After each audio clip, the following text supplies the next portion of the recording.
পঙ্গু king Aegon the second বিশাল dragon স্টোনের অন্য প্রান্তে এসে আশ্রয় নেবেন, আর সেখানেই তার সাথে পুনরায় সাক্ষাৎ ঘটবে অ্যাগনের পুরনো বন্ধু দ্য গোল্ডেন সান ড্রাগন সানফায়ারের। লাস্ট সিজনে আমাদের বারবার বলা হয়েছিল সানফায়ার মারা গেছে, কিন্তু আমরা যদি মেইন বই ফলো করি, রুক্স রেস্টের ব্যাটলের পর আহত ড্রাগন সানফায়ারকে চিকিৎসার জন্য তার জন্মস্থান ড্রাগন স্টোনে আনা হয়েছিল। আবার অনেকে বলেন না, সানফায়ারের চিকিৎসা ওই জঙ্গলেই হচ্ছিল যেখানে সে পড়ে গিয়েছিল। কিন্তু অ্যাগন যখন ড্রাগন স্টোনে আশ্রয় নেয়, সানফায়ার তার ড্রাগন রাইডারের বন্ডিং কানেকশনের মাধ্যমে দ্বীপে উড়ে যায়। এই বিষয়টা ক্লিয়ারলি জর্জ মার্টিন বইয়ে লেখেননি।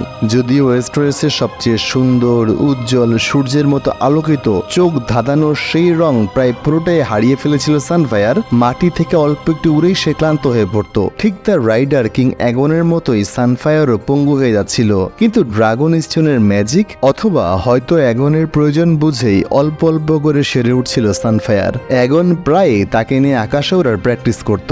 এদিকে এত কিছু ঘটে যাচ্ছে ড্রাগন স্টোনের এক প্রান্তে, সেটা ব্ল্যাক টিমের কেউই বুঝতে পারছিল না। এর পিছনে অবশ্য ড্রাগন স্টোনের বিশালতা ছাড়াও আরেকটা বড় কারণ ছিল। সিজন 2-তে রেনিয়ার কাউন্সিলের স্যার আলফ্রেড ব্রুমকে মনে আছে আপনাদের, যে কিনা ডেমনকে রেনিয়ার বিপক্ষে উস্কানোর চেষ্টা করছিল। এই গাদ্দার হাত মেলায় অ্যাগনের সাথে। তার সাথে বেইমানির দলে আরো যোগ হয় স্যার মাস্টন ওয়াটার্স এবং দুই ভাই টম ট্যাঙ্গল বিয়ার্ড এবং টম ট্যাঙ্গলটন।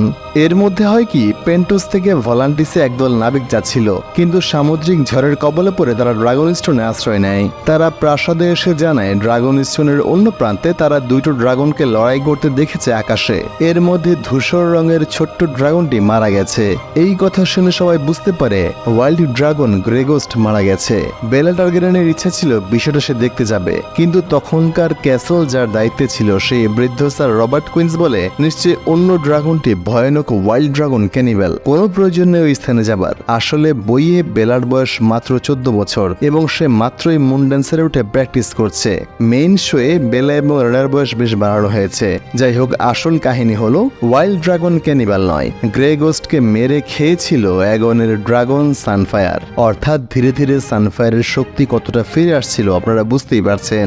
সে রাত্রেই বেইমান লর্ডেরা মিলে হামলা করে ব্ল্যাক ক্যাসলে। গ্র্যান্ড মাস্টার গ্যারাডিস যেন কোথাও রেভেন পাঠিয়ে খবর দিতে না পারে, সেজন্য সবার আগে পাখিগুলো হত্যা করা হয়। শয়তান আলফ্রেড ব্রুম বিছানাতেই বর্ষা বিধিয়ে বৃদ্ধ স্যার রবার্ট কুইন্সকে হত্যা করে। বেলা টারগারিয়েনের দরজা আটকে ফেলা হলেও ছোট্ট থেকে এই ক্যাসলে বড় হওয়া বেলা বেড চেম্বার থেকে পালিয়ে যায়। সবার আগে ছুটে যায় তার ড্রাগন মুন ড্যান্সারের রাস্তা বলে এবং ব্ল্যাক টিমের পক্ষের একমাত্র ড্রাগন রাইডার হিসেবে শত্রুর মুখোমুখি হয়।